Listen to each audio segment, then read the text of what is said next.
대한민국의 기술 집합체인 현무미사일이 발사체 적합 최종 판정을 받자 중국 관영 언론은 당황한 모습을 보였다. 차세대 현무미사일의 성공 소식은 한국이 독자적 첨단 무기 개발로 기술 종속을 벗어났음을 증명했고, 이는 자랑스러운 쾌거다. 국방과학연구소는 사전 탐지 선제 타격과 한국형 미사일 방어체계 KAMD, 대량 응징 타격 KMPR으로 구성된 3축 체계를 강화하며 현무 미사일 배치 수량을 늘리겠다고 밝혔다. 이는 과거 사거리나 탄도 제한 같은 외국의 갑질에 휘둘리지 않고 독단적인 무기 플랫폼을 구축할 수 있다는 의미로 해석된다. 스톡홀름 전략연구소는 3년 전부터 한국의 미사일 기술력이 세계 수준에 도달했다고 예측했고, 국방부는 2030년까지 2,500억 달러를 투입해 세계 5위 군사 강국을 목표로 한다고 발표했다.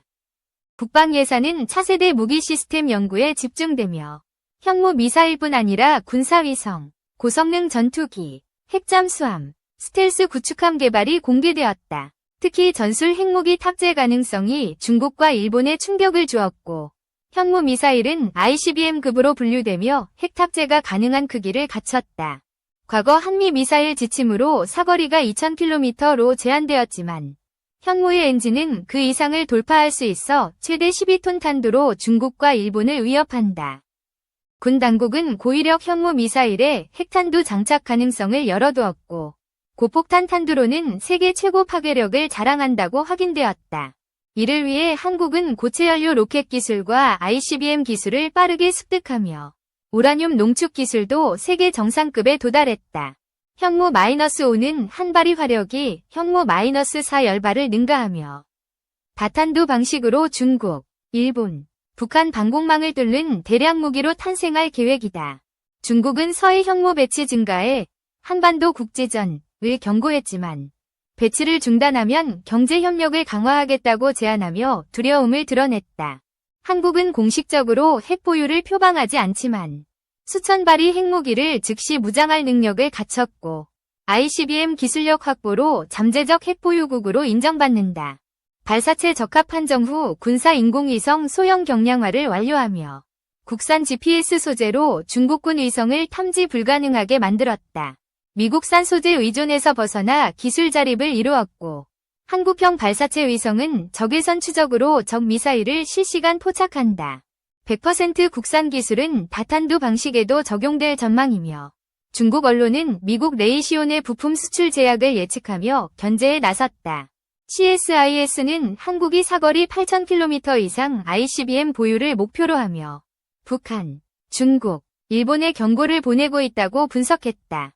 한국은 플루토늄 생산과 핵무기 전환 기술을 보유하고 중수로 원자로로 연간 416개의 핵무기를 만들 수 있다고 밝혔다.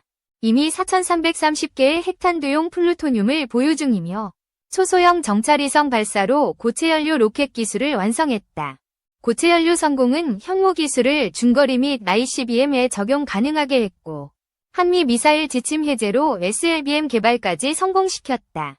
군사 전문가는 고체연료 해금은 미국이 한국의 ICBM을 인정한 것이라 평가했고, 2026년 ICBM 완성 시 핵 보유국 수준에 도달한다. 2000년대 초 현무 보유량은 500발이었으나 현재 5,000에서 6,000발로 추정되며 2030년에는 1만 발을 넘을 전망이다. 미국은 한국 해군의 항모 개발을 지지하며 전자식 사출기, 캐터펄트 기술 공동 개발을 긍정적으로 검토했다. 영국 BAE와 현대중공업이 7만 톤급 항모 설계 협력을 체결하며 KF-21 함재기 탑재 가능성이 유력해졌다. F-352 경항모 대신 7만 톤급 항모가 적합하다는 주장이 힘을 얻었고, 중국의 반응을 고려한 선택으로 분석된다. 합참은 7만 톤급 핵추진 항모가 일본과 중국 위협에 효과적이라며 경항모 대신 대형 항모 건조 필요성을 강조했다.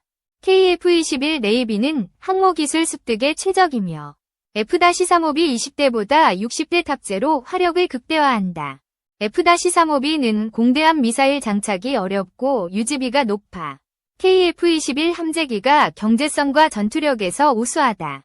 7만 톤급 항모는 중국의 야오니, 산동 항모와 일본의 이즈모급 항하며 서해와 동해를 감시한다. 한국은 항모 전단으로 자주 국방을 실현하고 일본을 압도하며 세계에서 유례없는 군사 강국으로 도약한다.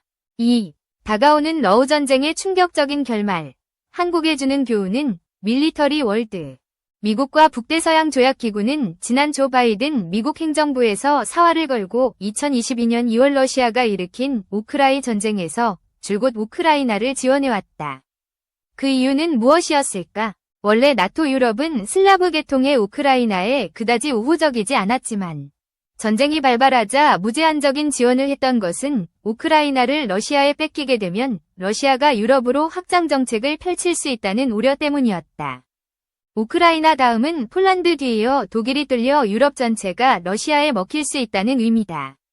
16일군과 외교가에 따르면 스톡홀름 국제평화연구소가 발간한 영감에 근거해 2024년 기준으로 러시아의 핵탄두 보유 추정치는 5,580기로이는 미국의 5,044기와 비교해서도 많으며 최근 급격히 핵전력을 확장하는 중국의 500여기에 비해서도 11배의 수준에 달하는 여전히 세계 최대 핵보유국이다. 이는 러시아가 우크라이나로부터 전선이 무너져 패배하는 최악의 상황에 봉착한다면 당연히 핵을 사용할 수 있다는 의미로 해석이 가능하다. 이 같은 이유로 2022년 2월 24일 현지 시간 러시아 측의 자칭 특별군사작전으로 시작된 러우 전쟁은 구조적으로 어느 한쪽이 이길 수 없는 끝없이 소모적인 전쟁으로 3년을 넘겨왔다. 자유주의적 국제주의의 위기, 미국의 러우 전쟁 종전 구상. 그런데 끝나지 않을 것으로 보였던 전쟁의 종식 터널의 끝이 트럼프 미국 2기 행정부 들어 푸틴 러시아 대통령과의 통화를 시작으로 보이기 시작했다. 강석률 한국국방연구원 연구위원은 이러한 미국의 협상 행보는 유럽 중동의 다중분쟁을 종식하고 인도태평양 지역에서 중국과의 전략 경쟁에 집중하려는 국가 전략의 논리를 여실히 보여준다고 짚었다.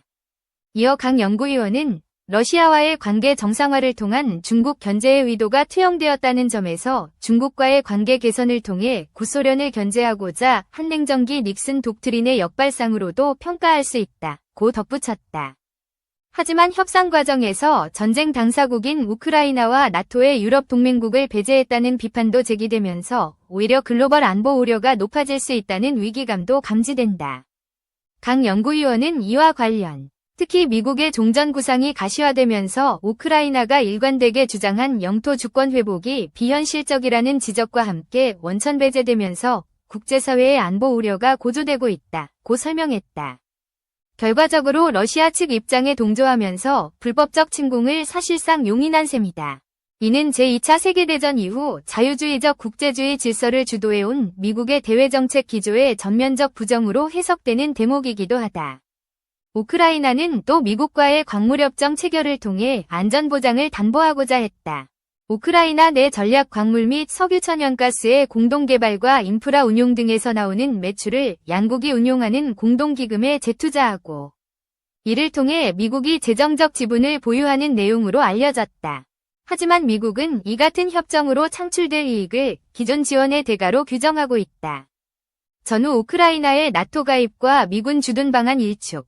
이러한 양측의 입장이 조율되지 못한 결과 광물협정 체결을 위해 진행된 2025년 2월 28일의 백악관 정상회담이 정상 간 설전으로 파행되는 상황이 발생하기도 했다. 강 연구위원은 트럼프 집권 1기 당시 미국은 유럽 동맹국들의 안보 무임 승차론을 제기하면서 나토 탈퇴 가능성까지 경고했다며 트럼프의 재집권에 따라 미국의 국방비 증액 압박이 거세질 것으로 전망되는 이유라고 설명했다.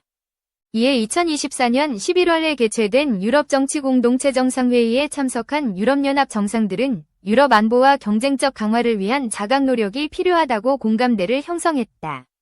유럽의 안보 자립을 달성해야 한다는 주장도 제기됐다. 그는 미국이 유럽 방위를 위한 동맹국들의 역량 강화를 주문하고 방위비 증액을 압박하면서 이러한 유럽 자각론은 미국과 러시아의 종전 협상의 본격화와 함께 재점화됐다고 보고 있다. 강 연구위원은 문제는 유럽의 자강을 주도할 역내 역량과 리더십의 제약이다. 무엇보다 유럽의 군사적 역량만으로 우크라이나를 지원하기에는 역부족이다. 며 특히 미사일 방어와 우주 기반 위성 능력 등 핵심 분야에서 미국이 제공해온 지원은 대체 불가능하다. 마크롱 프랑스 대통령이 제안한 평화유지군의 우크라이나 주둔 방안에 미국이 불참 의사를 밝힌 가운데 영내 합의도 도출되지 못한 상황이라고 지적했다.